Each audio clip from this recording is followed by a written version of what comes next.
We just got some massive information about Amari Cooper's future as a Buffalo Bill. And with the offseason starting, Brandon Beane and Sean McDermott have some massive decisions to make about wide receiver.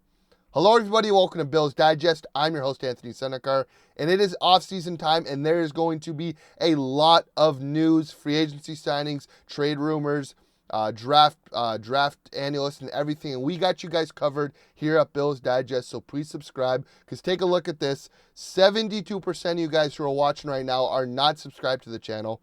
Subscribe, join the army here at Bills Digest, because we're on the road to 100 subscribers, and every little bit helps. And we got you guys covered here for all your Bills news from wall to wall.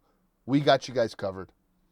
Well, guys, the offseason has officially started, and the biggest question mark going into this offseason was, what are the Bills going to do with Amari Cooper? The Bills trade for Amari Cooper mid-season with the Cleveland Browns. He was on a short-term rental, being a free agent going into this offseason. And we just got a big report about the Bills' intentions on Amari Cooper and what they want to do, and it is some good news. The Bills have not ruled out and are intrigued in re-signing free agent receiver Amari Cooper, per James Fowler of ESPN. An entire offseason working with Josh Allen and the Buffalo offense would be dangerous. That is big news. The Bills are looking at every option they can this offseason to either bolster their receiver core. They are still missing that quote-unquote number one receiver. I believe Keon is still a top-end number two, and that is what he will hopefully develop into.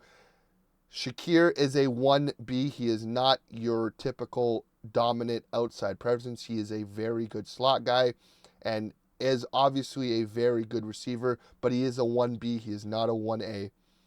And Matt Collins is a free agent. Curtis Samuel himself is still a very good receiver 3 or receiver 4. And obviously, Amari's stats do not pop out on paper. 20 catches, 297 yards, and 2 touchdowns in 8 games. But he came in. He did not complain. He made his role. He was all for the team, and it was a breath of fresh air compared to Stephon Diggs, who kept wanting the ball. Amari said, you know what? We're winning games. I am not going to complain. I'm going to put my head down and keep on working. Amari still flashed big signs of still being a very good receiver. Obviously, that big catch against the Jets. Also, another tidbit, in that Lions game, he was targeted 12 times. So Josh obviously does trust him as a receiver. I just believe Brady did not fully have a lot of stuff schemed up for him. I think he thought Keon would make the step during the season to be that receiver number one.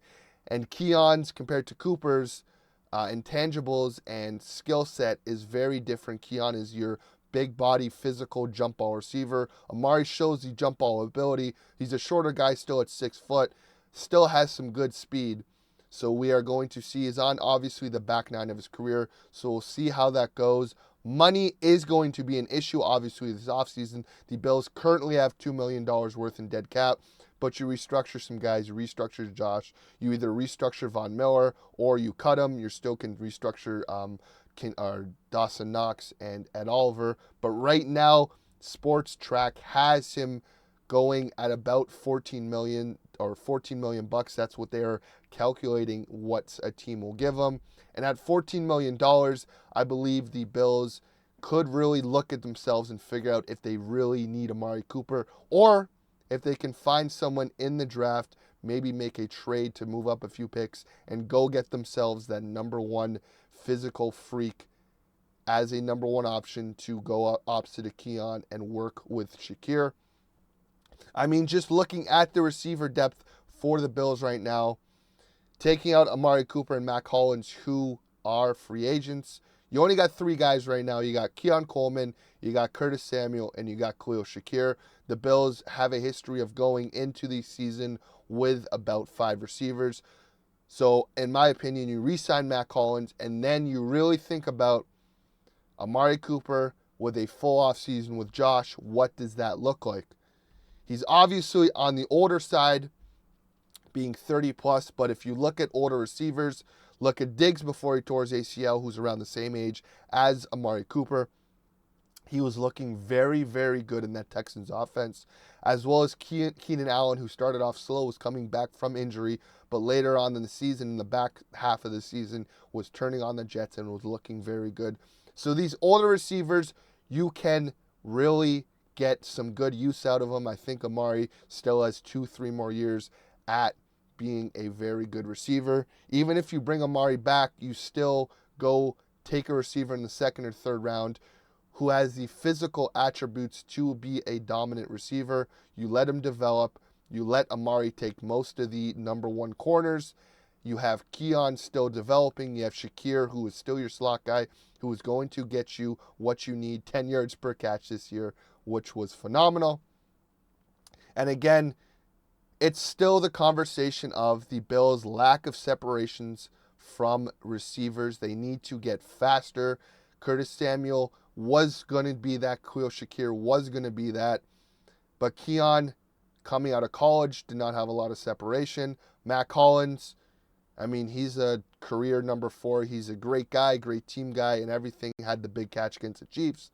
But still, he's a number 4 receiver. Separation, not a thing. He's a bigger physical body. Same with Amari Cooper. Maybe back a few years, he was a dominant separator, but right now, he is still on the back 9 of his career. He's going to lose a few steps, and I think the Bills should still, if they can, re-sign Amari, bring in a young guy, have him learn under Amari, under Shakir, and all these guys, opposite of Keon, and you sign him maybe to a 1-year, 2-year contract with Amari.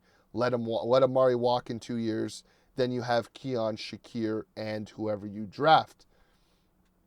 But again, that's just my opinion, guys. Let me know your thoughts below. Should the Bills re-sign Amari Cooper? How much would you guys spend top end on Amari? I think I'm around the maybe 12 to 13 million bucks range.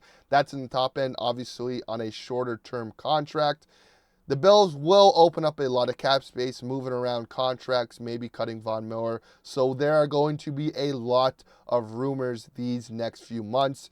So stay subscribed here at Bills Digest, because we got all of that covered, plus draft analysis, plus when free agency time comes, and trade rumors have been brewing, and we'll talk about that as well. As always, guys, like and subscribe. Let me know your thoughts below, and go Bills.